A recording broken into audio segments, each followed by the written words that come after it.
សួស្តីអ្នកគ្នាខ្ញុំរត់អានស្វាគមន៍មកកាន់ Channel YouTube ខ្ញុំម្ដងទៀតរត់ឬក៏អ្នកគ្នាស្គាល់ខ្ញុំពីមុនថា QN4K Gaming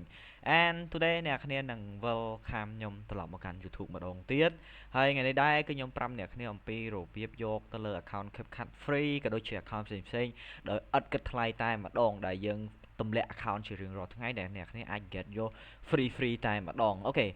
សម្រាប់របៀបយកគឺអត់មានអីបាទទេ link គឺខ្ញុំដាក់នៅក្រោម description ក៏ដូចជា link Telegram ក៏ដូចជា link ក្នុង website ដែលយើងអាចទៅយកចេញមកពី blogger បានអូខេរបៀបយកគឺអត់មានអីបាទទេអ្នកគ្នាធ្វើការចុច link ដែលខ្ញុំដាក់ក្រោម description ហ្នឹងមកហើយអ្នកគ្នានឹងមកដល់កន្លែងហ្នឹងហើយអ្នកគ្នាអាចមើលបានគឺមាន account ជាច្រើន account CapCut account VPN account អីផ្សេងៗអ្នកគ្នាគ្រាន់តែចុច learn more ទៅ account Mobile Legends account អីក៏នៅក្នុងហ្នឹងទាំងអស់ដែរឥឡូវខ្ញុំឲ្យ sample ទៅលើ account CapCut អ្នកគ្នាគ្រាន់តែចុចលើវាមកបន្តមកទៀតអ្នកគ្នារងចាំវាបន្តិចអូខេមកដល់កន្លែងហ្នឹងគឺអត់មានអីបាទទេរបៀបយកគឺអ្នកគ្នាត្រូវចំណាំថាemail ពីមុខនេះគឺជាលេខកូដដល់ពេលកន្លែងនេះគឺជា password ហើយសម្រាប់កន្លែងក្រោយៗនេះគឺជា data account មួយហ្នឹងដែលវាមាន involve ផ្សេងៗឥឡូវខ្ញុំធ្វើការតេស្ត log in ឲ្យអ្នកគ្នាមើលមួយដោយសារក្នុងហ្នឹងគឺមានគ្នាយើងចូលយកច្រើនដែរចឹង account ខ្លះ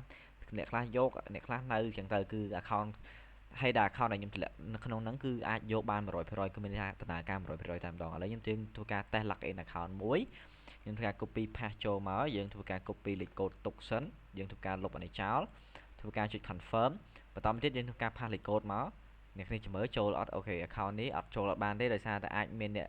ចូលឬក៏ account ហ្នឹងគឺ ban អូខេខ្ញុំចូល account មួយ account ទៀតយើងចូលទៅគឺបាន 100% តែម្ដងអ្នកគ្នា website ហ្នឹងគឺ free account ដែល login ចូល account ដែលដំណើរការមិនមែនយក account collect ឬក៏ random មកទេខ្ញុំហ៊ានធានាឲ្យអ្នកគ្នាតែម្ដងយើងចុចមកអូខេយើងធ្វើការចុច sign in ទៀតមកអ្នកគ្នាឃើញអត់គឺចូល 100% តែម្ដងខ្ញុំអត់ខកអ្នកគ្នាទេហើយគឺ account ច្រើនខ្លាំងមែនតើគឺទៅដល់400 account តែម្ដងគឺមិនតិចទេគឺច្រើនហើយនេះគឺចូលមកកាន់ account របស់យើងហើយវីដេអូមានប៉ុណ្្នឹងទេបាយបាយជួបគ្នាវីដេអូក្រោយ